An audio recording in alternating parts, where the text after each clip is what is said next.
Junior, tiré de Je voudrais que quelqu'un m'attende quelque part d'Anna Gavalda. Il s'appelle Alexandre de Vermont. C'est un jeune homme tout rose et tout blond, élevé sous vide.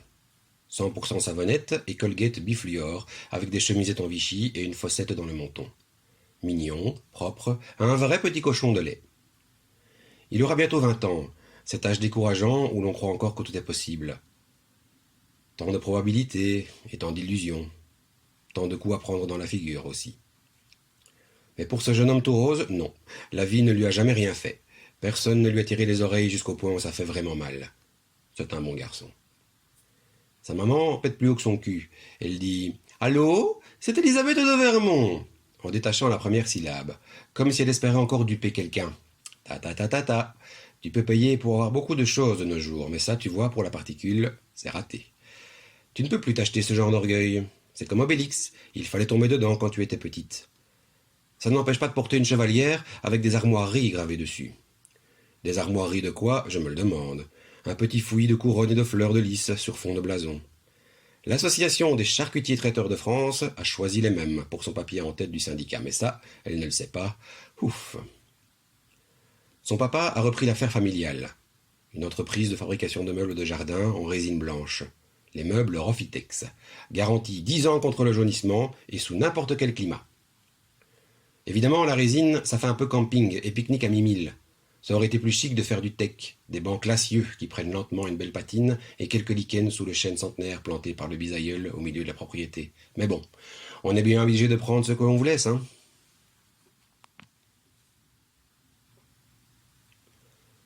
À propos des meubles, j'exagérais un peu tout à l'heure quand je disais que la vie ne lui avait jamais rien fait subir à Junior.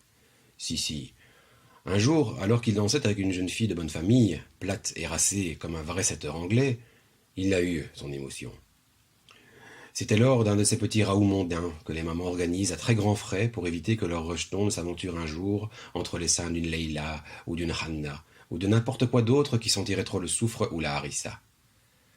Donc il était là, avec son col cassé et ses mains moites. Il dansait avec cette fille, il faisait bien attention à surtout ne pas lui effleurer le ventre avec sa braguette. Il essayait de se déhancher un peu en battant la mesure avec le fer de ses Weston. Comme ça, tu vois, genre décontracté, genre jeune. Et puis la minette lui a demandé « Il fait quoi ton père ?» C'est une question que les filles posent dans ce genre de sauterie. Il lui a répondu, faussement distrait, en la faisant tourner sur elle-même « Il est PDG de Rofitex. Je sais pas si tu connais comme boîte, 200 emplois. » Elle ne lui a pas laissé le temps de finir.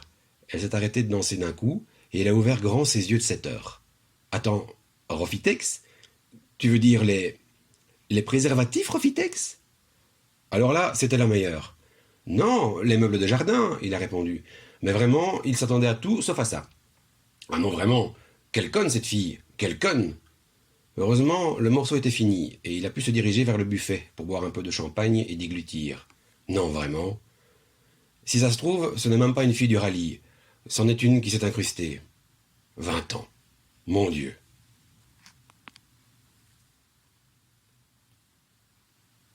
Le petit de Vermont s'y est repris à 2 fois pour avoir le bac. Mais le permis, non. Ça va. Il vient de l'avoir et du premier coup. Pas comme son frère, qui l'a repassé 3 fois. Au dîner, tout le monde est de bonne humeur. Ce n'était pas dans la poche, car l'inspecteur du coin est un vrai con. Un poivreau en plus. C'est la campagne ici. Comme son frère et ses cousins avant lui, Alexandre a passé son permis pendant les vacances scolaires, dans la propriété de sa grand-mère, parce que les tarifs sont moins chers en province qu'à Paris. Presque 1000 francs d'écart sur un forfait stage. Mais enfin là, le poivreau était à peu près à jeun, et il a griffonné son papier rose sans faire l'intéressant. Alexandre pourra se servir de la Golf de sa mère, à condition qu'elle n'en ait pas besoin. Sinon, il prendra la vieille 104 qui est dans la grange, comme les autres. Elle est encore en bon état, mais elle sent la crotte de poule.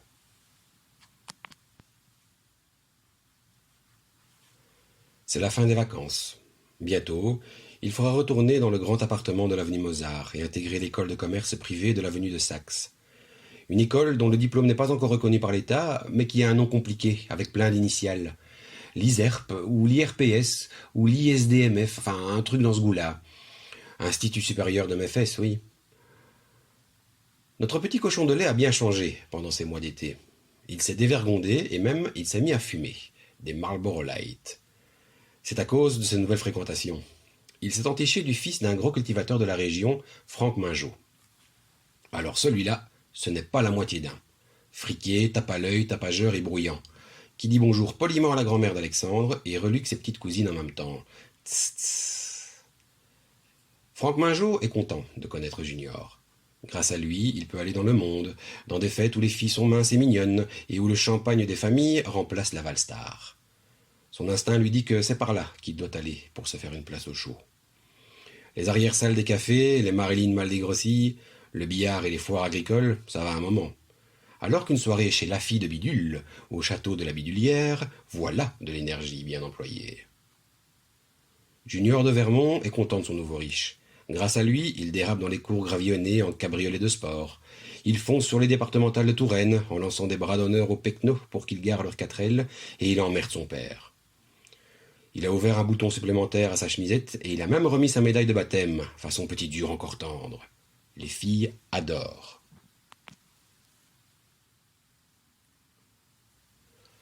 Ce soir, c'est LA fête de l'été. Le comte et la comtesse de la Rochepoucauld reçoivent pour leur cadette Éléonore. Tout le gratin en sera. Depuis la Mayenne jusqu'au fin fond du Berry. Du bottin mondain en veux-tu en voilà.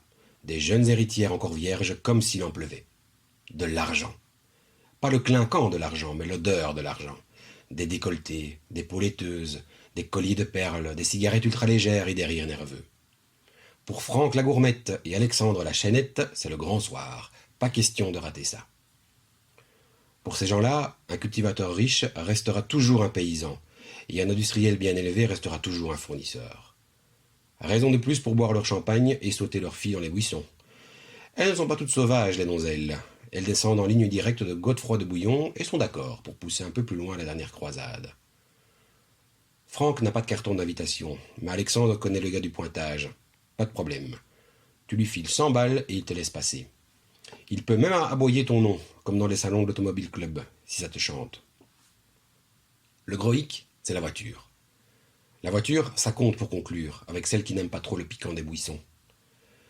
La mignonne qui ne veut pas rentrer trop tôt, elle donne congé à son papa, et elle doit trouver un chevalier servant pour la ramener. Sans voiture, dans une région où les gens habitent à plusieurs dizaines de kilomètres les uns des autres, tu es soit un garçon fini, soit un puceau. Et là, la situation est critique. Franck n'a pas son aspirateur à belette, en révision. Et Alexandre n'a pas la voiture de sa mère, elle est rentrée à Paris avec.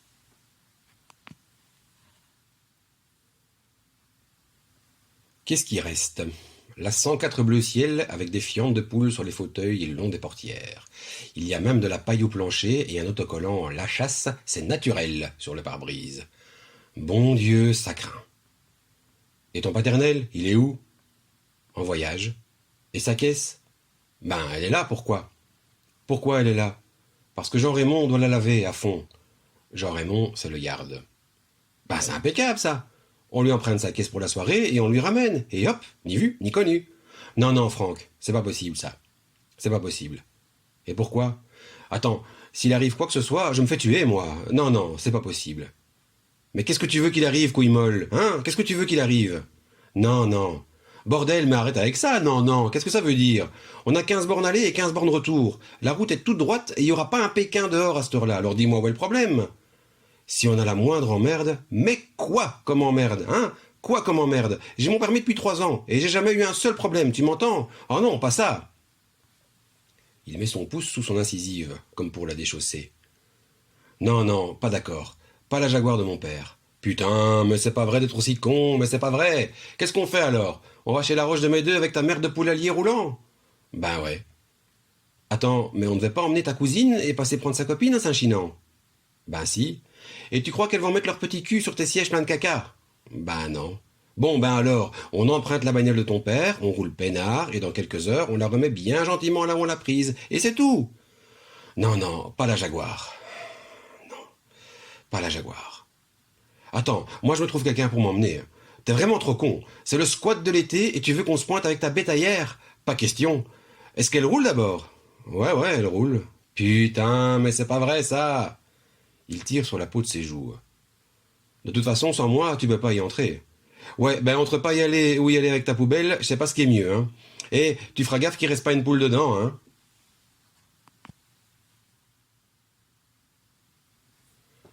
Sur la route du retour, 5 heures du matin. Deux garçons gris et fatigués qui sentent la clope et la transpiration, mais pas la fornication. Belle fête, mauvaise pioche, ça arrive. Deux garçons silencieux, sur la départementale 49, entre Bonneuil et Cissé-le-Duc, en Indre-et-Loire. Eh ben tu vois, on l'a pas cassé, hein, tu vois. C'était pas la peine de faire chier avec tes nan-nan. Il pourra la sticker demain, le gros Jean Raymond, la voiture à papa. Pfff, pour ce que ça nous aura servi, on aurait pu prendre l'autre. Ouais, c'est vrai que de ce côté-là, ceinture. Il se touche l'entrejambe. T'as pas vu beaucoup de monde, toi, hein? Enfin. J'ai quand même un rencard demain avec une blonde à gros nichon, tu sais, pour un tennis. Laquelle? Mais si, celle qui... Cette phrase, il ne l'a jamais terminée, parce qu'un sanglier, un cochon d'au moins 150 kilos, a traversé juste à ce moment-là, mais sans regarder ni à droite ni à gauche, cet abruti. Un sanglier très pressé, qui revenait peut-être d'une boum, et qui avait peur de se faire engueuler par ses parents. Ils ont d'abord entendu le crissement des pneus, et puis un énorme bonk à l'avant. Alexandre de Vermont a dit « Eh merde !» Ils se sont arrêtés, ils ont laissé leur portière ouverte, et ils sont allés voir. Le cochon raide mort, et l'aile avant-droite raide morte. Plus de pare-choc, plus de radiateur. Plus de phare, plus de carrosserie. Même le petit sigle Jaguar en avait pris un coup. Alexandre de Vermont a redit « Eh merde !» Il était trop éméché et trop fatigué pour prononcer un mot de plus. Pourtant, à ce moment-là, très exactement, il avait déjà clairement conscience de l'immense étendue d'emmerdement qui l'attendait. Il en avait clairement conscience. Franck a donné un coup de pied dans la panse du sanglier, et il a dit « Bon ben, on va pas le laisser là. Au moins qu'on le ramène, ça fera de la barbaque à manger. » Alexandre a commencé à se marrer, tout doucement. « Ouais, c'est bon le cuisseau de sanglier. » C'était pas drôle du tout. C'était même dramatique comme situation, mais le fou rire arrivait. À cause de la fatigue, sûrement, et de la nervosité. « C'est ta mère qui va être contente. »« Ah ouais, ça c'est sûr, elle va être drôlement contente. » Et ces deux petits cons, ils riaient tellement qu'ils en avaient mal au bide.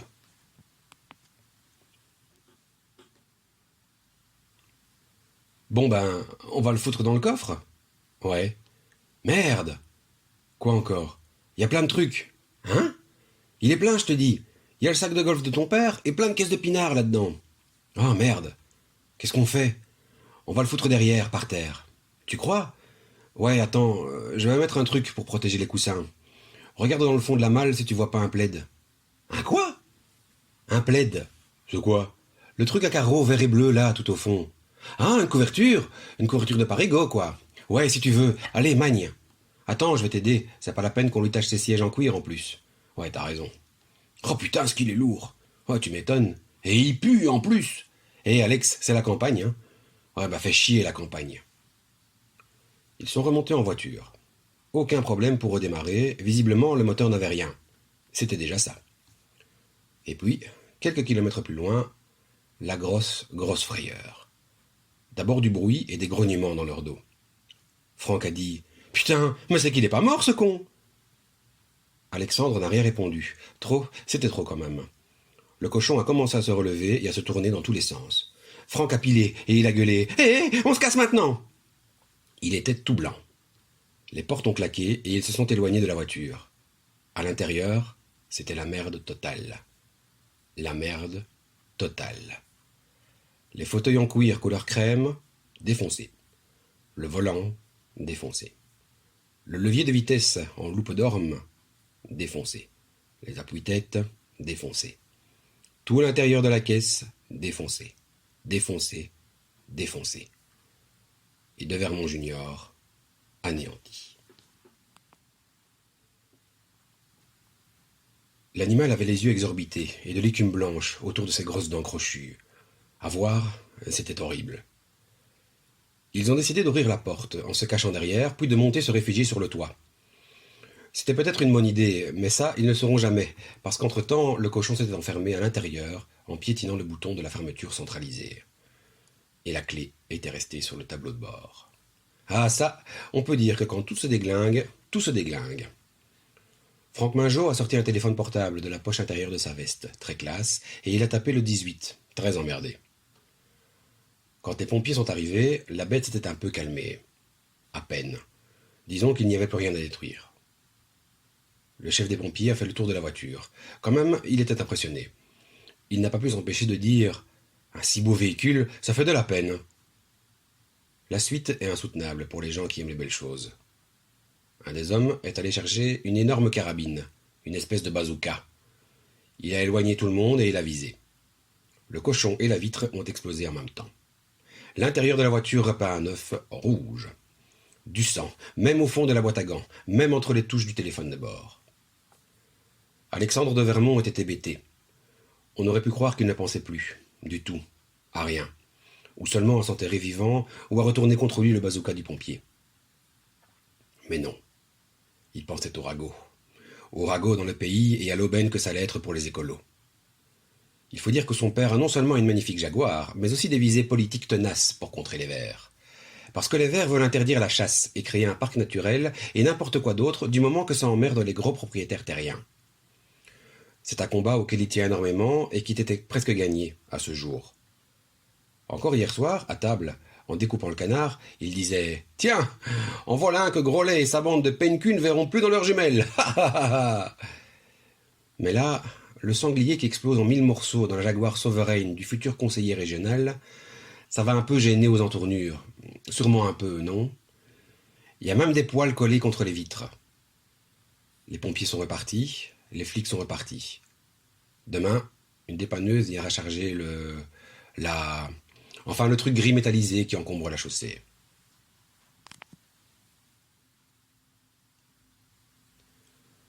Nos deux compères marchent le long de la route, la veste de smoking jetée sur l'épaule. Il n'y a rien à dire. De toute façon, au point où en sont les choses, ce n'est même plus la peine de penser non plus. Franck dit « Tu veux une cigarette ?» Alexandre répond « Ouais, je veux bien. » Ils marchent comme ça un bon moment. Le soleil se lève dans les champs, le ciel est rose et quelques étoiles s'attardent encore un peu. On n'entend pas le moindre bruit. Seulement le froissement des herbes à cause des lapins qui courent dans les fossés. Et puis, Alexandre de Vermont se retourne vers son ami et lui dit « Alors, et cette blonde-là dont tu me parlais, celle qui a les grenichons, c'est qui cette fille ?» Et son ami lui sourit. Fin.